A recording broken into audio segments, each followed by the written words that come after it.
lepas. Lihat apakah ada luka bakar. Pria itu ketakutan dan menarik celananya. Aku bisa sendiri. Lalu pria itu berlari ke kamarnya. Setelah berganti celana pendek, ketiganya duduk bersama lagi. Pria itu menggertakkan giginya. Jadi kau mengata itu, adiknya langsung tertawa. Sementara kakaknya tampak kesal. Bukankah kita sepakat untuk membicarakannya dulu? Adiknya tersenyum. Siapa suruh si bodoh ini tidak tahu apa-apa? Tak kusangka dia malah mengatai dirinya sendiri. Mendengar percakapan mereka, pria itu berteriak, "Jangan mengalihkan pembicaraan. Seriuslah." Tapi setelah mengatakan itu, pria itu sendiri tidak bisa menahan tawanya. Adiknya melemparkan bantal. "Berani-beraninya kau membentak kami. Kau sendiri yang tidak menyadarinya selama bertahun-tahun. Siapa yang bisa disalahkan?" Beberapa menit kemudian, pria itu menenangkan diri. "Jadi, kalian berdua yang menggendongku ke tempat tidur tadi malam?" Keduanya langsung tertawa dan berkata serempak, "Tentu saja, kau sudah gendut. Bagaimana mungkin satu orang bisa menggendongmu?" Melihat itu, pria itu tiba-tiba berdiri dan berjalan menuju mereka. Lalu dia mengulurkan tangan dan mencubit mulut mereka. Dia membuka mulut mereka dan melihat ke dalam. Giginya pun sama persis. "Apakah kalian membelah diri seperti amuba? Apa sebenarnya yang terjadi?" Pria itu memegang kepalanya dengan ekspresi kesakitan.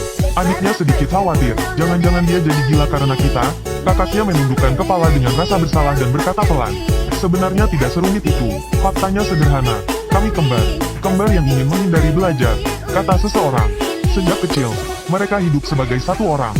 Mereka tidak perlu lagi membaca buku yang sama dan mengikuti ujian yang sama. Bahkan setelah dewasa dan bekerja, mereka bergantian masuk kerja. Bahkan mereka berpacaran dengan orang yang sama." Pria itu terkejut mendengarnya, tapi dia lebih terkejut lagi. Jadi, mereka berdua adalah individu yang sepenuhnya mandiri, tapi bagaimana orang tua mereka bisa setuju? Ternyata, saat pertama kali mereka melakukan ini, mereka dimarahi habis-habisan oleh ayah mereka, dan bahkan dibawa ke psikiater.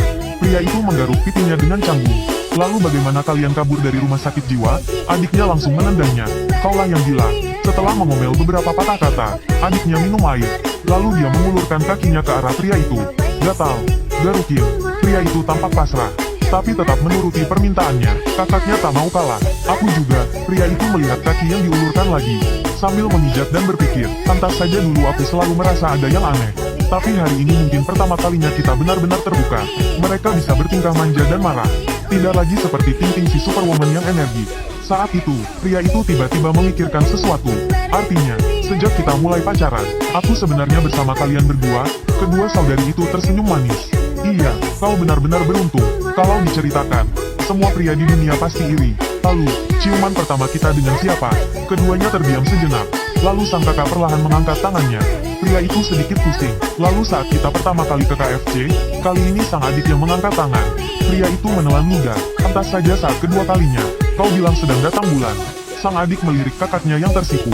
Ia pun berkata, "Kalau bukan karena dia yang lebih dulu menyukaimu, aku tidak akan membiarkanmu menikmati keuntungan ini."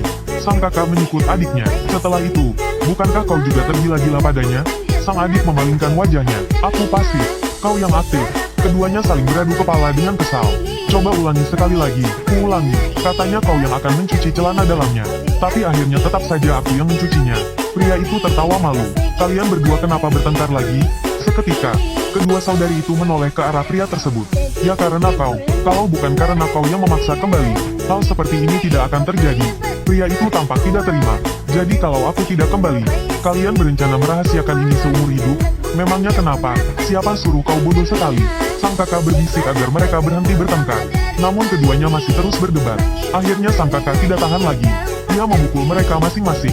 "Kubilang berhenti bertengkar, tidak dengar?" Sang adik menundukkan kepalanya malu. "Ini pertama kalinya kami bertengkar dalam 4 tahun. Tidak tahu bagaimana cara berhenti." Pria itu juga tampak canggung. "Aku juga." Sang kakak langsung terdiam. Suasana hening sejenak. Tiba-tiba, sang kakak tertawa terbahak-bahak. Pria itu dan sang adik saling bertatapan. Mereka pun ikut tertawa. Setelah tenang, pria itu berdiri dan berkata pelan kepada keduanya, "Maaf soal kemarin, yang bilang putus. Maaf juga soal pertengkaran tadi. Maaf." Pria itu tiba-tiba terhenti. Ia tampak kesulitan bicara. Kedua saudari itu mengerutkan kening. "Kau mau bilang apa?" "Aku ingin tanya. Kedepannya, bisakah kalian terus hidup bersamaku?" Mendengar itu, kedua saudari itu tertegun. Keduanya menangis. "Kami sudah lama menunggu kata-kata ini." Sang adik menarik baju pria itu.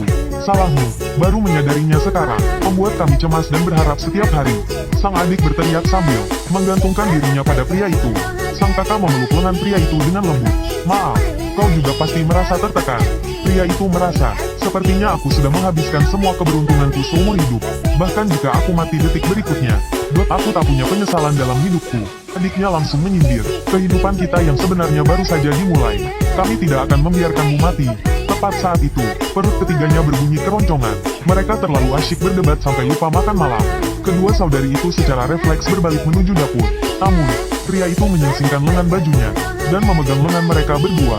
Biar aku saja, mulai sekarang, aku yang akan memasak untuk kalian. Baiklah, aku mau sup tahu. Aku mau tahu masak kecap. Begitu kata-kata itu terucap, mereka saling bertatapan. Sup tahu masak kecap. Mereka kembali berdebat. Pria itu buru-buru memisahkan mereka. Barulah saat itu pria itu akhirnya mengerti mengapa terkadang mereka suka makan udang, dan terkadang tidak. Kemudian, pria itu mulai sibuk di dapur. Kedua saudari itu berebut mengupas bawang putih. Berbeda dengan kesunyian sebelumnya, rumah itu kini penuh dengan tawa dan canda. Makan malam bersama dengan gembira seperti ini adalah yang pertama kalinya sejak kelulusan. Ketidaknyamanan yang menyelimuti hati pria itu akhirnya terurai. Hanya ada satu masalah, mereka bertiga akan tidur bersama. Ketiganya duduk di tepi tempat tidur dalam diam untuk waktu yang lama. Tiba-tiba, kedua saudari itu masing-masing meraih satu tangannya. Sayang, kami berdua sudah lama ingin mencoba ini. Hari ini akhirnya bisa terwujud. Setelah badai reda, pria itu tiba-tiba terbangun di tengah malam dan mendapati keduanya tidak ada di sisinya. Saat mendongak, ia melihat mereka berdua di dekat jendela.